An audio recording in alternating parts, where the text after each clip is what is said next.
Olá, pessoal, sejam bem-vindos a mais um episódio do podcast Educação em Foco. Hoje eu estou aqui com Flávia Bravin. Falei certo? Certíssimo. Seja bem-vinda, obrigado pela presença, muito bom tê-la aqui. Eu que agradeço o convite, né, para fazermos um papo, e mais do que um papo, falar de educação, falar de leitura. Estou Legal. muito honrada em estar aqui com você. Legal. A Flávia ela tem um currículo muito interessante, passou por várias empresas grandes no setor educacional, hoje é uma executiva. Está com essa bandeira da leitura que eu acho que é muito pertinente, muito importante. Flávia, eu já fiz essa pergunta aqui a outros professores que vieram no programa, até ao ex-ministro da Educação de Portugal, que também fez uma entrevista com ele, enfim, várias pessoas já falei sobre isso. A sensação que eu tenho em relação à leitura e à educação de maneira geral é que a gente vem piorando. Tá? Eu não quero ser pessimista, eu quero entender a realidade, né? Quando a gente... Eu até já citei isso aqui também, né? Tem na internet tem esse vídeo, eu postei lá no meu LinkedIn esse vídeo, de um repórter fazendo entrevistas na rua, no Rio de Janeiro, em 1976. E a repórter perguntava aos transeuntes, pessoas simples que estavam passando na rua, quantos livros eles tinham lido naquele mês. E não teve nenhuma pessoa, e foram 6 pessoas entrevistadas, que disse que não tinha lido nenhum livro. Todos leram pelo menos um livro, e teve um que ainda disse que leu 3 livros. E quando a repórter perguntava quem eram os autores dos livros, não eram livros qualquer, eram clássicos. Né? Era Machado de Assis, era Lígia Fagundes Telles, era autores consagrados da literatura brasileira. Um até citou livros de autores internacionais. E quando você vê, eu adoro ver esses vídeos antigos e ver as pessoas falando, né? Você escuta elas falando, você percebe uma linguística, uma sofisticação na linguagem que se perdeu. Hoje você não encontra mais isso. A linguagem está bem pobre hoje. Até no nosso meio de executivos, de grandes empresários, ou no meio intelectual mesmo, a linguagem está pobre. Outra curiosidade que eu já citei aqui, por exemplo, você pega discursos de políticos da década de 1940, eram discursos com a linguagem também muito sofisticada, uma riqueza de palavras incrível. E eu fico me perguntando, né, onde nos perdemos nesse processo? Né? Não dá para dizer que a gente não sabe fazer, né? Porque se antigamente você tinha esse nível de leitura e esse nível de sofisticação linguística, então nós, brasileiros, já soubemos, em algum momento, fazer a educação de tal forma que a leitura fosse algo muito importante. E hoje, o que é que aconteceu nesse meio do caminho? Então, assim, não é uma percepção sua, é um fato. Né? Tem uma pesquisa interessantíssima que está disponível gratuitamente na internet, que chama Retratos da Leitura. E ela mostra, Fabrício, que a gente chegou no pico da quantidade de não leitores. Né? Então, assim, é muito triste. A gente tem que ver que em 24, né, a gente atingiu aqui que mais da metade da população não leu nenhum livro e nem trechos de livro, não precisa ser livro inteiro, nos últimos 3 meses. Tá? Então, são dados. E essa pesquisa é muito interessante, que ela mostra que quando a gente está ali até no pico ali vamos pegar aqui Fundamental 2, né? Então, de 11 a 14 anos, a gente está no auge da taxa de leitores no Brasil. E a partir dali, né, acho que entra na adolescência propriamente dita, a gente vai despencando a cada faixa etária até chegar ali no valor mais baixo, na terceira idade. Tá? Então, assim, o que mais me choca é que quando a gente consegue ter um patamar, em vez de subir, a gente cai. Tá? Então, onde que a gente perdeu aquela criança ao longo do processo? Uma das explicações muito óbvias é isso daqui. Sim. Né? Porque, se você pensar, a leitura não é um processo raso. Né? Para você ler, e ler direito, né? Ou ler com profundidade, com sentido, você precisa de foco. Às vezes você precisa reler, não é coisa... E uma capacidade de decodificar diferentes gêneros textuais. Né? Isso. Então, a hora que você coloca ali que, assim, o que eu estou falando, acho que é óbvio para a atração, que são as redes sociais, que é uma série, que é tudo que a gente tem com vídeo, com música, a gente não conseguiu fazer, eu nem digo novas gerações, mesmo muita gente da nossa geração fez uma troca ali da profundidade, né? E desse momento aqui, um momento mais off, né? Que com você mesmo, com o livro, para um momento ali do social, do coletivo, né? De você, assim, tá com medo de estar perdendo alguma coisa. Então, acho que, assim, a nossa sociedade acabou se perdendo mesmo com o papel do livro e da leitura. A sensação que eu tenho, Flávia, é que foi se perdendo devagarzinho, aos poucos. Né? Primeiro, antes, as pessoas tinham o hábito de ler clássicos e beber direto da fonte, né? Livros bem mais complexos e com mensagens mais profundas. Aí depois parece que se deixou de ler esses livros clássicos e começou-se a ler resumos ou opiniões sobre os clássicos, né? O livro do livro, né? Aí começou a ouvir havia as novas tecnologias, a televisão entrou forte na sociedade, e aí não vamos mais ler nada, a não ser resuminhos, frases curtas, áudio-mensagens ou vídeo-mensagens curtas, que são extremamente superficiais. E agora você já está me relatando, ninguém está lendo mais nada, é zero. Ninguém quer mais informação nenhuma, né? Isso é incrível.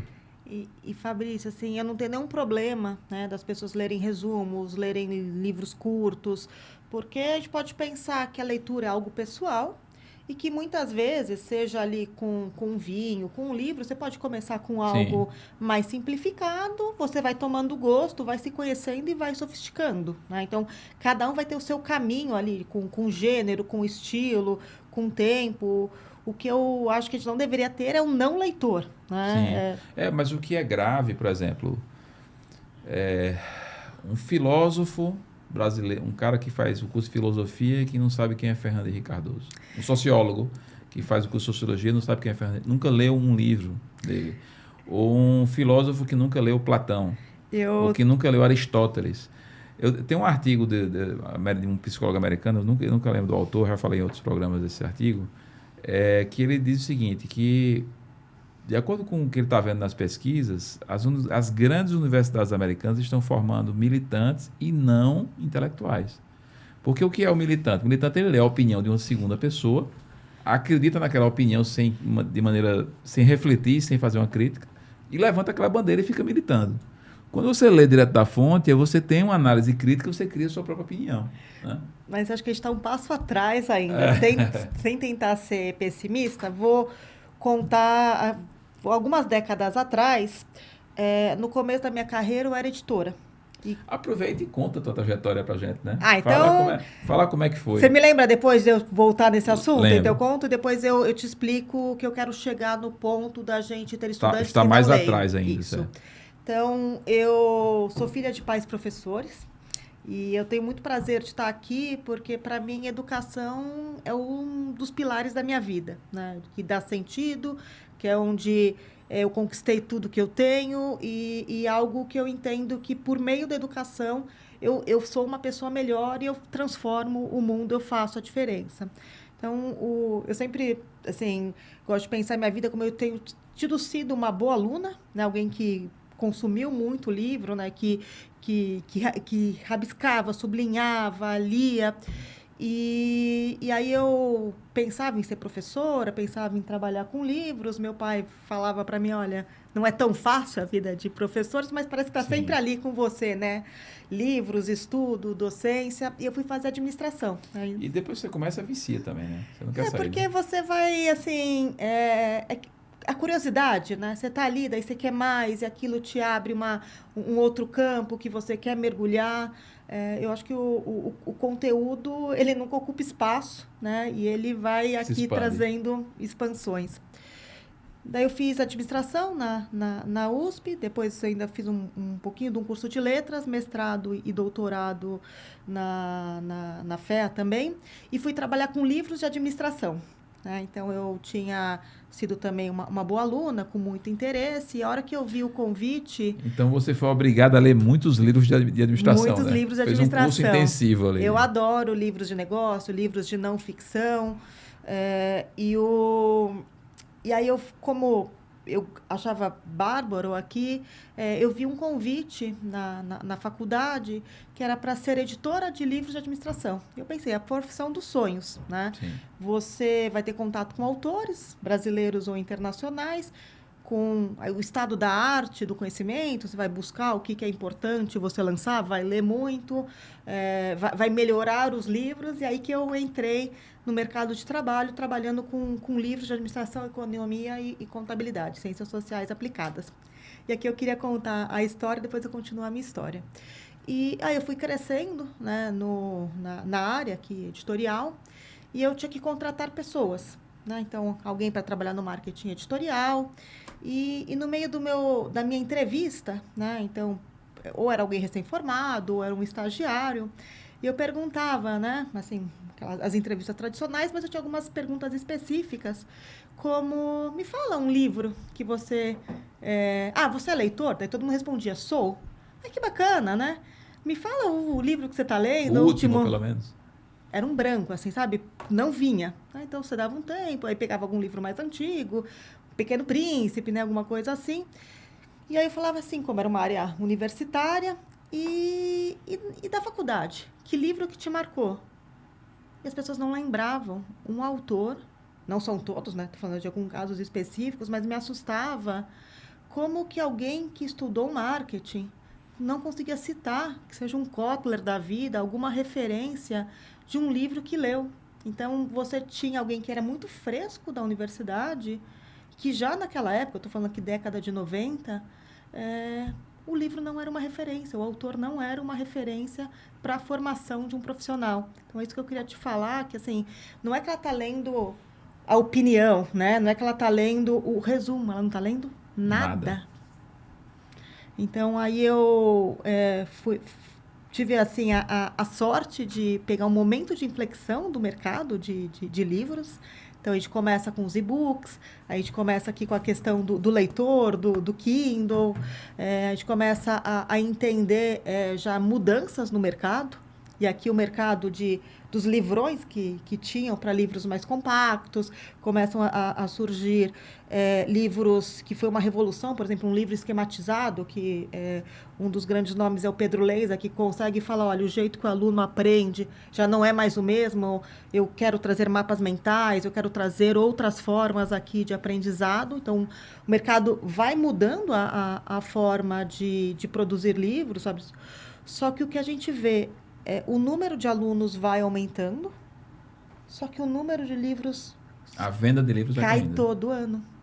Então, aqui a gente já começa a ver que algo está errado, né? Ou que algo está muito diferente. Que a forma de estudar já não era com aquele carrinho de livros, né? Com aquela pessoa que ia para a biblioteca ou teria uma biblioteca de livros depois de formado. Tem um componente interessante, eu até falei, eu estava discutindo aqui com outro pesquisador que eu entrevistei, é que, por exemplo, a carga horária no nosso ensino superior geralmente era muito alta, a carga horária de hora-aula, aluno sentado na sala de aula. Você compara com grandes universidades americanas ou inglesas, o estudante eles passam mais tempo na biblioteca do que na sala de aula. Você acha que isso influencia de alguma forma? Porque eu sempre cito o professor Pierluigi, você já conheceu algum vídeo dele ou conheceu ele pessoalmente, ele já faleceu infelizmente, é saudoso. Ele dizia, a gente aprende estudando e não na sala de aula. E estudar é o inverso da sala de aula, né? Quer dizer, estudar é solitário, é individual e é ativo. A sala de aula ela é passiva e coletiva. Então, hoje no Brasil, a gente está favorecendo muito o passivo e o coletivo e esquecendo da parte mais importante, que é o estudar, que envolve a leitura.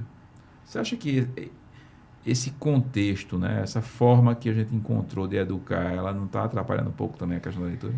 Acho que assim, as respostas elas nunca são de um fator só, Sim, né? pode ser um dos Se a fatores. gente for olhar, né, de novo, a nossa relação com o livro, com a leitura, com o estudo, ela não favorece este formato.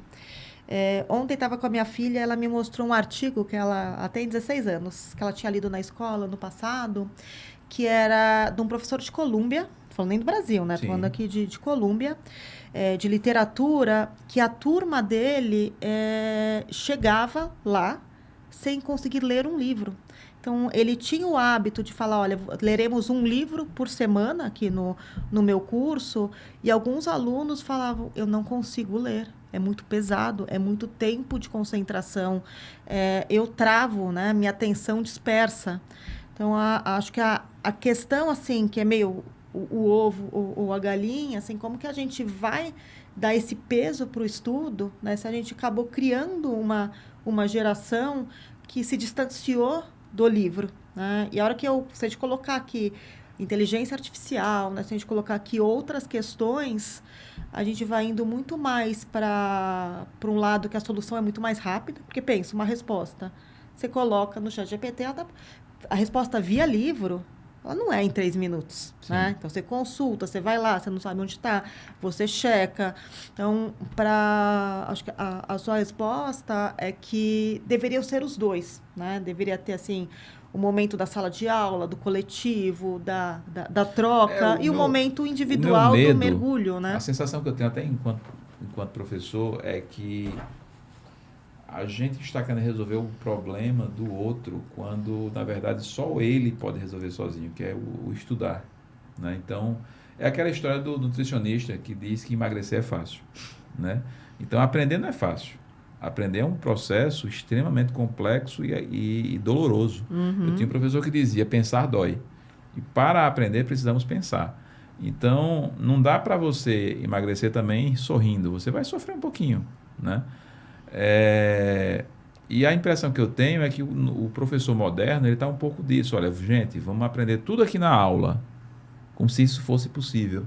E a gente às vezes está escondendo do estudante a verdade, que ele vai ter que sofrer, que ele vai ter que passar por perrengue, né? Para poder chegar lá, e ele vai ter que passar muitas horas se concentrando sozinho. E o meu medo é que a gente, por meio de tentar aliviar essa coisa, a gente esteja cometendo o maior erro das nossas vidas. E complementar isso, você falou da sua história, que tem uma família de professores, e provavelmente você, quando chegava em casa, seu pai, sua mãe estava lendo alguma coisa. Então, o que a gente está criando hoje são os órfãos da leitura. Fantástico. Né? Que são filhos de pais que nunca leram. Para reverter isso, eu creio que não vai ser fácil, né? E aqui, assim, você pega as pesquisas, né? Então, tá fresquinha aqui de 2024. Quem você acha que é a pessoa mais influente que existe para criar um leitor?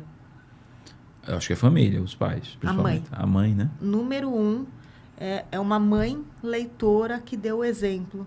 Então, se eu não me engano, acho que é 14%, é o número 1. Depois vem um professor, né, que indica, que incentiva, e aí em quarto vem o pai, né? Então a família é Eles super analisaram importante. a influência dos colegas também, não? Tem a lista, tem até ela aqui tem depois. Um ranking. Um ranking, isso. Mas a figura da mãe é o papel central da formação. Olha que interessante. Então, uma criança que vê o pai no celular, que vê a mãe ali, que não tem livro, que não tem biblioteca, não que isso seja determinístico, Sim. mas a distância, né, que livro não é um lazer naquela família, vai ser muito maior, né? Ele vai penar muito mais para criar o gosto pela leitura, né? Que, como Sim. você disse, não é fácil, né? É muito mais fácil um vídeo, né? Muito mais fácil Sim. um áudio do que um livro, né? Sim. Eu visitei algumas escolas na Inglaterra, né? E eu também visitei a universidade, mas pelo que eu quero falar, acho que o exemplo da escola é interessante. Eu percebi que nas salas de aula, as crianças, por mais novinhas que elas sejam, mas aprendeu a ler, elas têm direito, elas têm quase que cultural, elas escolhem um livro de sua preferência, que ela vai ler, e tem um livro que seria o livro obrigatório da escola. Então tem sempre 2 livros na mesinha das crianças. Aí eu fiquei olhando para aquilo, putz, que isso é fantástico. Quer dizer, tem sempre 2 livros ali, um que ela escolhe e outro que é obrigatório. E eu fui pesquisar a média de livros por habitante da Inglaterra, eu acho que é em torno mais do que 17 livros, né?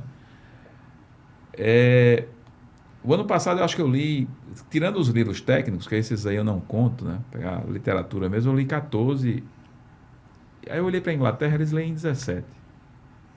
Eu me senti super ignorante,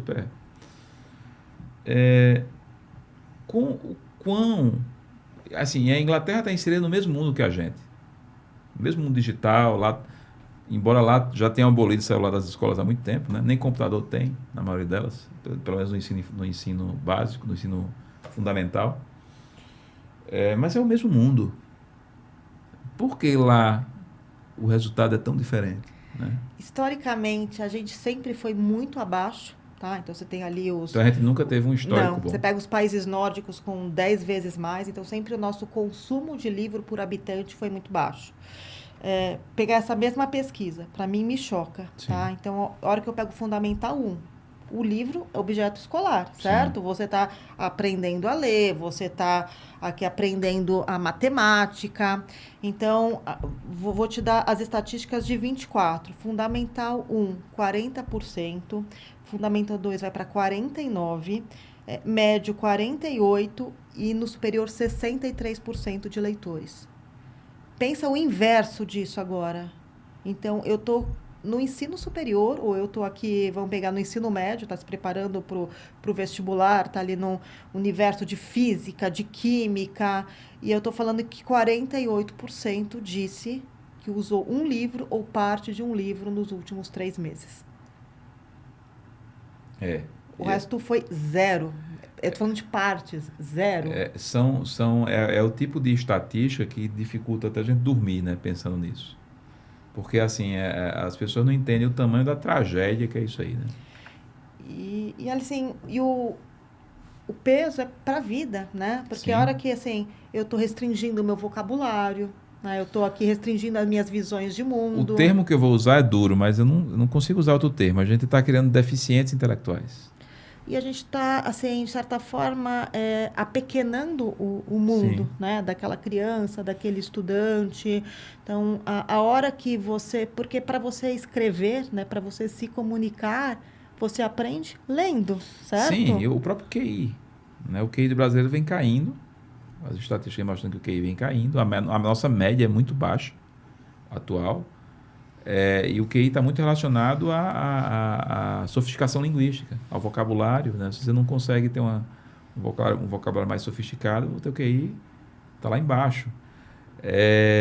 Outro ponto interessante, Flávia, é a questão dos gêneros textuais. Uhum. Eu falo isso, às vezes, eu vou repetir de novo outra informação. No nosso currículo lá atrás, até o início do século passado, no mundo tinha também, em outros países tinha isso. Os países ocidentais, ou pelo menos os países de língua latina, de origem latina, você tinha o latim nas escolas, né? Muita gente hoje não entende porque existia o latim no currículo. E a função do latim não era aprender o latim é uma língua morta. É a base, né? Você tinha uma função muito forte para entender toda a estrutura da linguagem, porque a nossa base toda vem do latim. E você tinha ali um conhecimento de lógica impressionante. Tem uma gramática, que é a gramática de Napoleão Mendes, uhum. que até o Instituto Dom Bosco fez uma republicação recente. E eu paguei lá uma taxazinha e saiu até meu nome na gramática como colaborador para republicar. Que se você pega aquela gramática e você começa a ler, você aprende a língua portuguesa sozinho. Quase você não precisa de professor, de tão simples que fica, porque é uma gramática latina. Então, naquela época, você estudava primeiro a gramática latina, depois ia para a gramática da língua portuguesa. E fica tudo muito claro, toda a estrutura de linguagem, a codificação. Enfim, tiraram o latim e não colocaram nada para substituir. Né? Lá no Oriente, você tem linguagem de programação, por exemplo, que dá uma estrutura lógica também, na mesma lógica do latim. Não substituímos, temos um déficit de lógica gigante, só a matemática trabalha um pouco da lógica e lá na frente um pouquinho da física e o resto foi embora, foi para o beleléu. Na literatura, você tem alguns gêneros textuais que têm uma complexidade maior de decodificação e de interpretação. Por exemplo, Interpretar um conto, em tese, é muito menos complexo do que interpretar uma poesia. A decodificação e a interpretação da codificação linguística na poesia é bem mais... A depender da poesia, é complicado até para um adulto experiente, né? No entanto, quando a gente olha para os materiais didáticos, a gente não vê mais isso, uma grande participação desses gêneros textuais. Você vê muita tirinha, muita linguagem boba e simples, e os gêneros textuais que exigem maior complexidade está em menor grau, até nas avaliações você encontra em menor grau. Até que ponto isso influencia? E, de certa forma, não sei se ouve a galinha, né? Então, você para de ler e aí aquilo ali, ele vira um estranhamento, aí você simplifica, aí como você simplifica, porque senão você vai travar, então você vai criando um ciclo vicioso. Né? E é algo para... E aqui, de novo, você está falando da educação básica, você está falando do ensino superior. Eu sou da época que, quando a gente fazia aqui lista de materiais, olhava, você tinha o currículo base e o currículo complementar, né? Então, aqui essa lista aqui são 3 livros básicos mais 8 livros complementares. Hoje você não fala de um, né? Então, a gente foi simplificando tanto o processo. Não, para que você vai ler 3, né?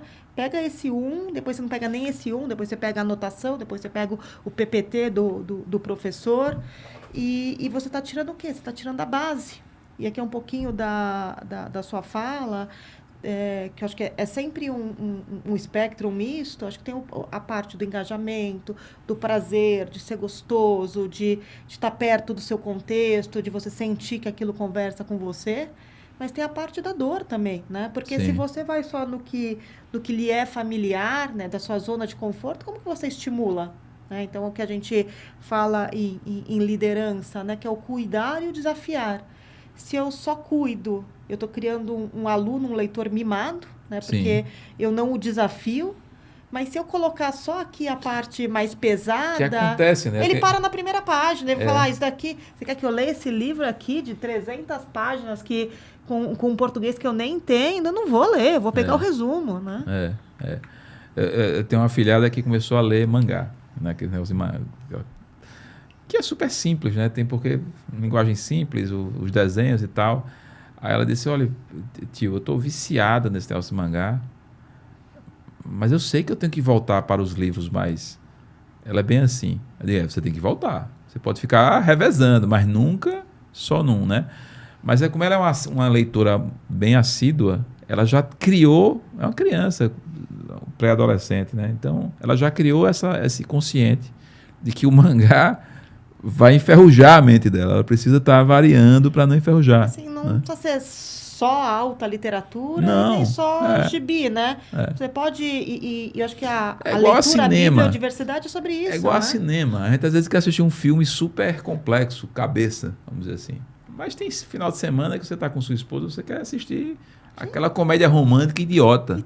Tá tudo bem, não tem problema. E tem um aspecto cruel disso, sabe? A gente está falando aqui do efeito no estudante, né? Mas quando eu começo a não ter aqui consumo de autores, de leitores, quando a minha leitura por habitante despenca, né? Quando eu tenho aqui essa taxa de não leitores, o que acontece? Você acaba destruindo o mercado. A indústria. E aí o que fica um ciclo negativo, que é menos editoras irão publicar, porque a conta não fecha. E aí, com menos autores, o que eu vou fazer? Principalmente nos textos, vamos dizer, ou nos livros tidos como mais pesados ou menos populares, eu vou ter menos oferta. Quando eu tenho menos oferta, eu vou ter menos leitura. Então, a gente vai mudando a nossa cena cultural.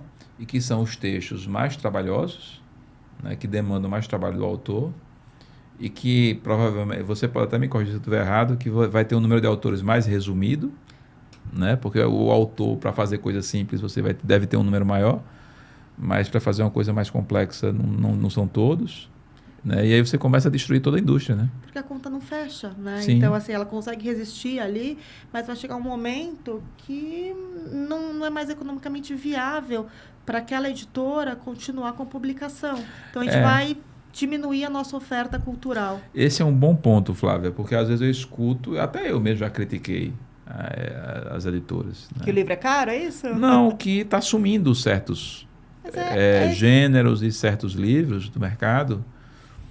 Mas você trouxe um ponto que eu critiquei sem pensar nisso. Quer dizer,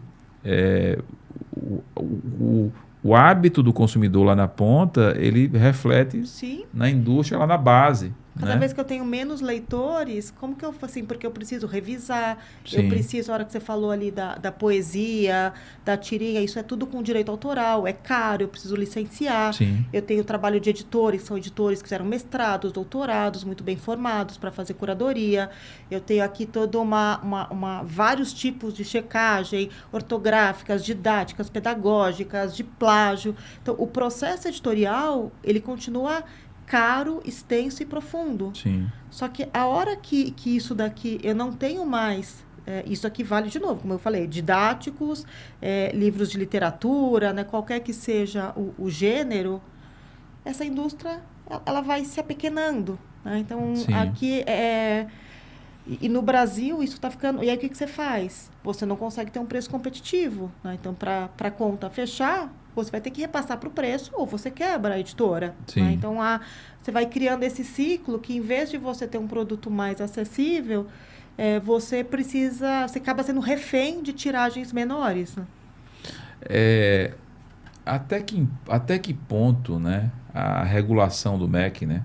Porque hoje o Brasil ele tem uma educação extremamente regulada e uma regulação centralizada, né? No ensino básico, eu acho que até certo ponto é válido, porque os currículos de ensino básico eles não têm grandes mudanças.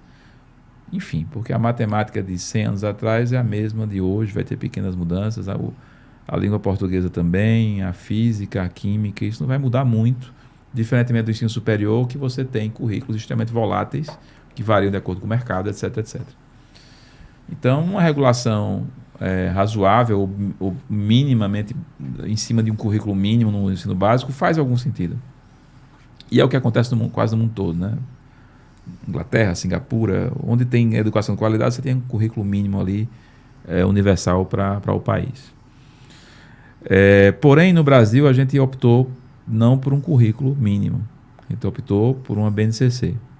Eu até compreendo essa lógica, porque o país é gigante, são vários países dentro de um país, e com a BNCC você dá uma flexibilidade para ter N currículos no país. No entanto, eu creio que para o mercado editorial, isso gera uma complexidade muito grande. Acho que não gerou ainda, porque os entes educacionais, sejam privados ou públicos, eles não conseguiram construir currículos. Né? Então você tem vários estados e municípios que simplesmente copiaram a BNCC, colaram e chamaram aquilo de currículo, quando a gente sabe que não é. Como a BNCC tem descritores muito amplos, então a editora ela pode colocar qualquer conteúdo ali que vai se encaixar e seja o que Deus quiser. Mas a partir do momento que você tem currículos a partir da BNCC, não tem como criar materiais didáticos que podem ser fabricados em massa para todo mundo. Né? Aí você volta para a era do livro. Porque na era do livro você tinha um conteúdo bem grande e bem robusto. Eu lembro que na minha época de escola era livro, não tinha esse material didático produzido assim em larga escala. E às vezes o seu livro tinha, sei lá, 24 capítulos e a gente via 12. Porque o professor ele ia guiando a gente dentro do livro. Vai para o capítulo 6, vamos para o capítulo 10.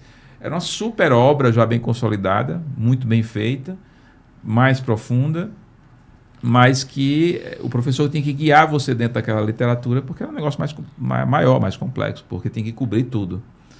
Já a lógica do material didático não é essa. Essa é uma coisa mais específica, até que você siga uma ordem, etc, etc. O que é que vai acontecer, né, se um dia os entes educacionais resolverem fazer o que deveriam ter feito já há muito tempo, que são os seus currículos com descritores específicos, ordens específicas? Qual é a tua previsão para isso aí, Flávia? Tá, deixa eu dar um passo atrás, a gente chega lá. Né? Então, a hora que eu estou falando de livro, de sistema de ensino, eu estou falando de material didático, eu vejo que ele é um fio condutor, né, de qualquer curso. Então, o o livro didático como editora, né, como alguém que respira aqui conteúdo, plataforma, aprendizagem, ele estrutura o ensino, mas ele não é um fim em si mesmo. Então, porque o livro você tem a figura do professor, você tem a figura do estilo da escola, do plano, né? Então, ele é a base para o que vai acontecer ali em sala de aula. Então, às vezes, eu adoraria, né? A gente tem aqui muitas questões sobre ideologia do livro, de críticas do livro. Eu penso que se ele tivesse este poder que as pessoas atribuem, esse nível de leitura, eu estaria felicíssima, né? Que ele conseguisse ter este amplo uso, né? A gente estaria aqui fazendo muito sentido se ele fosse desta forma que nos atribui amplamente lido, né? Espero que a gente chegue neste ponto de 100% de leitura, né? De sublinhar, de discutir, mas tendo colocado aqui o ponto que ele é uma espinha dorsal, né? Que ele é um fio que embasa muita decisão. O livro ele seria como um filme, tá? Então você tem ali que endereçar vários clientes, ou vários parceiros, ou vários públicos. Né? Então, você pega para um Oscar. Às vezes, o livro que ganha o sucesso de crítica não ganha o sucesso do público. Sim. Então, quando a gente vai fazer um conteúdo, eu tenho que ser aprovado, se ele for aqui, vamos supor, se for um livro do PNLD, eu tenho uma barra, que é a barra que veio do edital, que é a barra da avaliação, e que, às vezes, este sucesso aqui pode não ser o sucesso, a visão do professor. Né? Então, se eu colocar de um outro ponto, às vezes a visão de um especialista, né, do que é o currículo ideal, não, ou mesmo de um gestor, não é a mesma visão do professor em sala de aula. Sim. Por isso que você diz que o professor ele vai falar, olha, isso aqui eu vou passar mais rápido, isso aqui eu vou me aprofundar, né? Isso aqui a gente não vai dar tempo, então eu estou fazendo aqui a minha escolha pessoal, né, de como eu vou aplicar na prática. E dado que isso é um peso, né? Então, Sim. Você está recaindo na decisão do professor, se aquilo tem a zona de conforto, o que ele mais gosta, o que ele é mais especialista para escolher, o que ele passa mais tempo, o que ele pula, né? E pensando, né, no tamanho do Brasil, da diversidade, uma sistematização, um sistema de ensino, ele ajuda a ter um método, né? Ele ajuda a falar, olha, isso daqui cabe, né?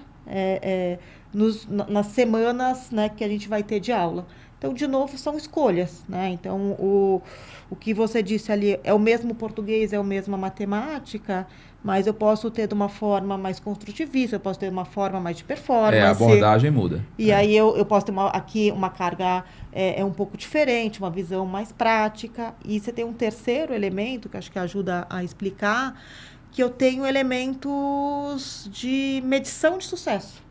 Né? Então, a hora que eu falo, eu estou dando a liberdade aqui na ponta, mas eu vou ter algum exame, alguma prova, né, que eu vou conseguir identificar se o livro e o conjunto ali da obra de ensino-aprendizagem foi executado da melhor forma. Né? Então, acho que por mais que a gente fique na discussão, né, abre mais, fecha mais, engessa, não engessa, flexibiliza, não flexibiliza,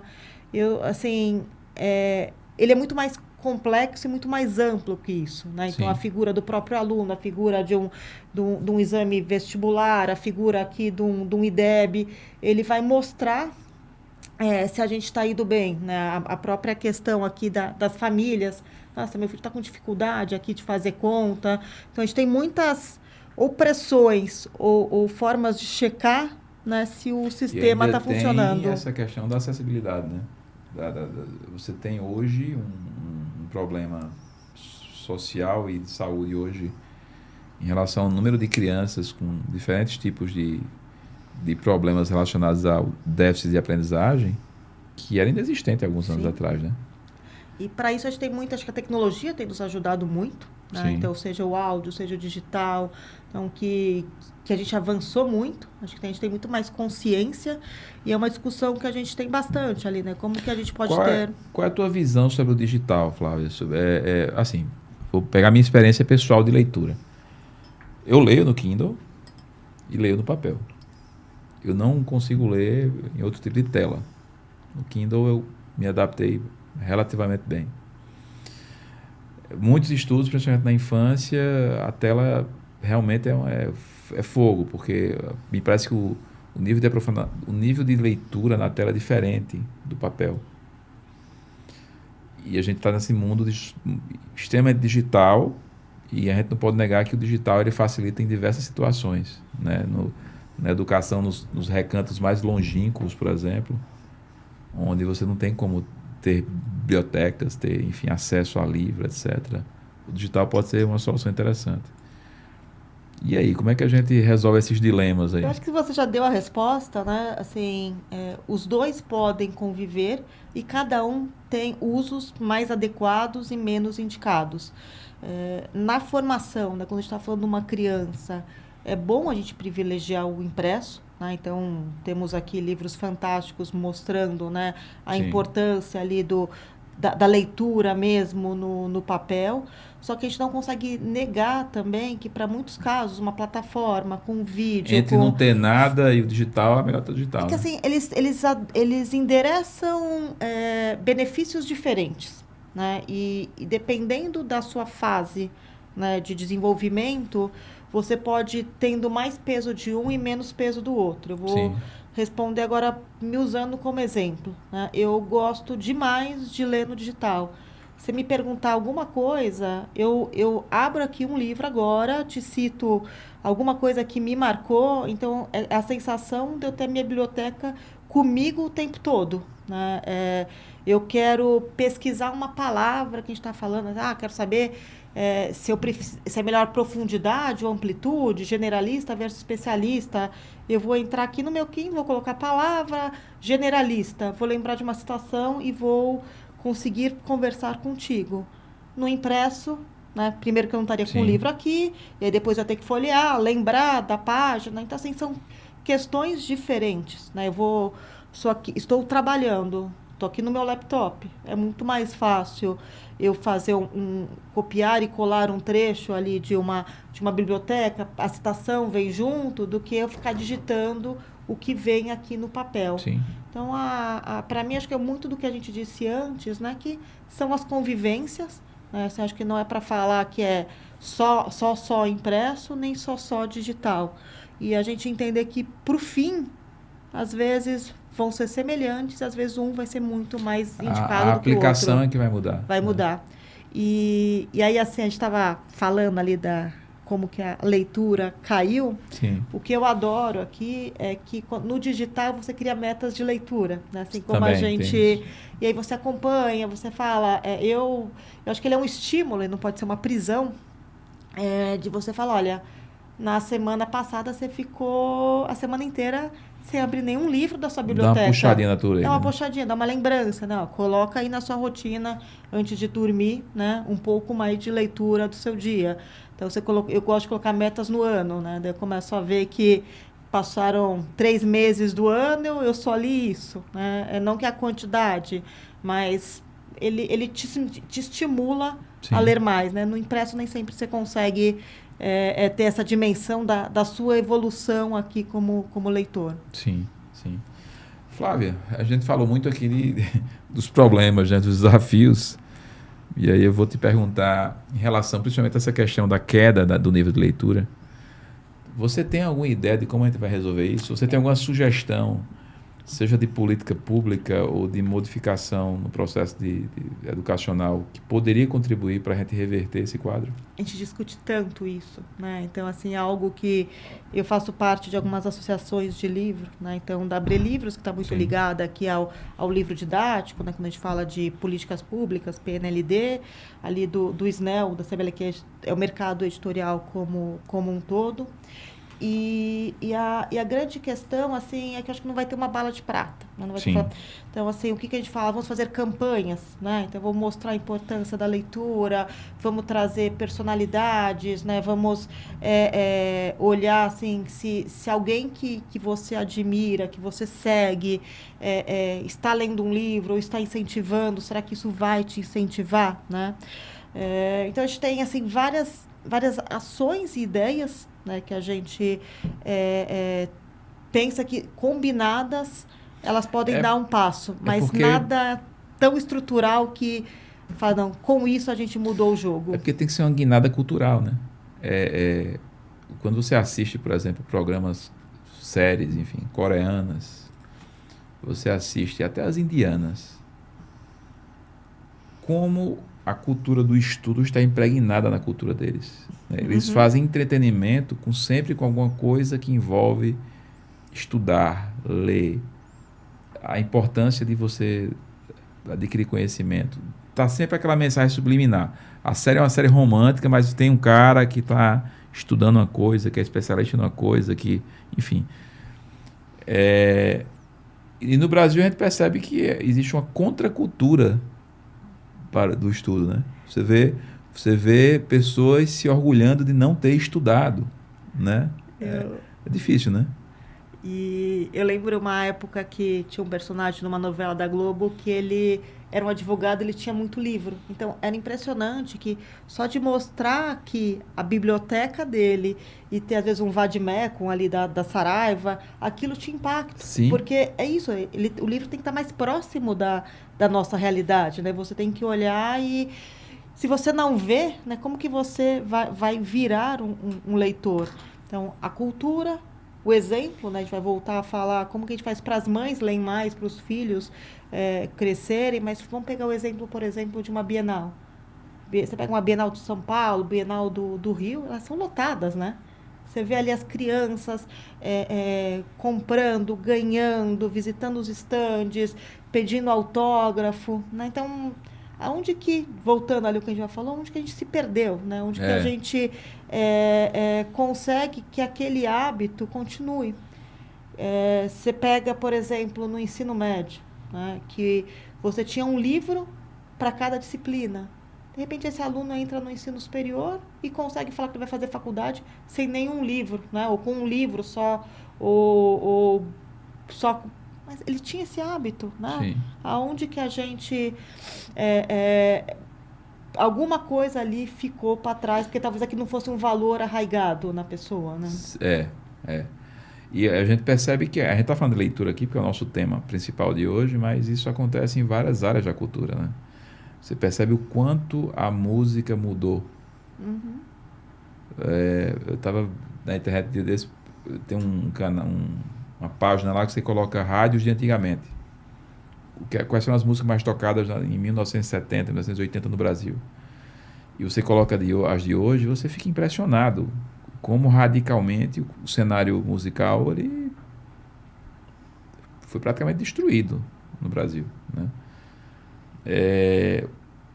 Claro, isso aconteceu em outros países, mas pelo menos no caso da música, uma cantora ou um cantor ele tem que ter voz, né? Uma voz afinada e bela. No Brasil nem isso mais precisa, né? Por pior que seja a música americana, ela canta uma porcaria de uma letra lá, mas ela tem voz, né? E a voz é afinada e bonita, com raras exceções. Então, assim, a gente vem perdendo qualidade em vários aspectos culturais, né? E, Fabrício, assim, a hora que você pega a música, né? A música você tem um Spotify, você tem várias plataformas de streaming. E o livro, ele perdeu muito o lugar da leitura. Temos pouquíssimas bibliotecas, tivemos aqui várias grandes redes de livrarias fechando. Então, você pergunta como que a gente muda se o ambiente da leitura... Deixou de existir. Ele diminuiu, né? E você não tem uma plataforma que você vai falar, é diferente o consumo de livro do consumo de música, do consumo de filme, até né? As bibliotecas públicas, né? Você tinha em cada capital, por exemplo, nas cidades maiores, bibliotecas públicas. Muitas delas ambientes muito bonitos, muito agradáveis. Assim, sumiu, né? E você trouxe ali o exemplo, né, de outros países. Visita uma universidade, visita uma biblioteca pública, né? Um lugar vibrante, cheio de gente. Às vezes vai visitar a biblioteca de uma universidade. Até turisticamente você visita, né? Tá vazia, né? Assim, não tá porque ele... E, de novo, assim, são vários fatores. O aluno não está indo, ali não é um lugar que está acontecendo a leitura. E você entra, às vezes, também no ambiente escolar, ou até na universidade também, então, no ambiente escolar em geral. e você não sente aquele clima de estudo. Ou é um clima excessivamente descontraído, como se ali fosse um ambiente de entretenimento, ou excessivamente bagunçado, né, desorganizado, onde você percebe que não há clima nenhum ali para você ler ou para você partir para o estudo, né? É interessante que até a arquitetura que está sendo criada na educação é uma arquitetura desfavorável para isso, né? É impressionante isso. E ali, assim, é algo, vamos dizer aqui, indo na arquitetura, a leitura, ela vem com prazer, né? Ela vem, Sim, assim, a hora que sim. você quer curtir, é um cafezinho junto com um livro, é O uma cheiro, poltrona o cheiro confortável, do né? papel, ele gera até prazer. Quando você gosta de ler, o livro mofado, ele é gostoso. Você E, folhear aquilo ali. E na sua memória afetiva, tava lendo aqui um livro que ele falava assim, quem tem essa relação profunda, ele vai lembrar do momento que ele estava no meio de uma história e a mãe chamou para jantar e Isso. teve que parar o livro, né? E aí foi jantar com vontade, ele vai lembrar onde que ficava a estante da casa dele, qual que o que ele buscava. Então, a questão aqui da experiência da leitura também, né? Voltando como que a gente forma novos leitores, é você criar algo prazeroso, algo gostoso, né? Você com você mesmo, o prazer de às vezes você tá mais reservado, né? Sim. Você não precisa estar ali o tempo todo on, né? O tempo todo pensando na sua imagem social, coletiva, se permite, né? Um pouquinho de solidão, de individualidade. Então, né, tentando aqui juntar as várias ações, né? Então, falamos de políticas públicas, né? Falamos aqui de pessoas que influenciam o gosto, agora trazendo essa ideia do ambiente, né? De onde Sim, você tem algo que, se é gostoso, você vai querer repetir, né? sim, sim. Flávia, esse papo aqui vai longe, viu? Mas a gente está chegando no nosso fim. Eu agradeço demais aqui a tua presença, foi muito legal, foi muito bom te conhecer. Eu não te conhecia pessoalmente, só lá no LinkedIn, né? A gente postando as coisas da gente lá. E eu deixo o microfone aberto para você divulgar aí algum projeto que você queira divulgar, sobre leitura ou qualquer outra coisa. Se você quiser divulgar também suas redes sociais, você tem toda a liberdade do mundo para fazer isso. Eu acho que aqui eu deixo um pedido, né? Assim, da gente estávamos falando aqui de leitura, né? Que para cada um, após isso, tentar, né, rever o seu livro digital, comprar um livro, tirar da prateleira e se permitir, né? Sim, Que seja essa meia hora ali depois de ouvir, que eu espero que a gente tenha inspirado as pessoas a terem vontade de ler ou de fazer o livro mais importante. E o livro, independente do formato dele, né? Então, a sim. leitura, eu acho que ela é mais importante que o livro. Eu acho que nossa missão aqui no Educação em Foco é essa mesmo, é passar esse tipo de mensagem. Eu acho que quem nos assiste geralmente são pessoas da área da educação, professores, gestores escolares, etc. E esses profissionais é que precisam ainda mais se voltar para esse hábito, né? Porque eles são as referências desses estudantes. E se eles não fazem, os estudantes também não vão fazer.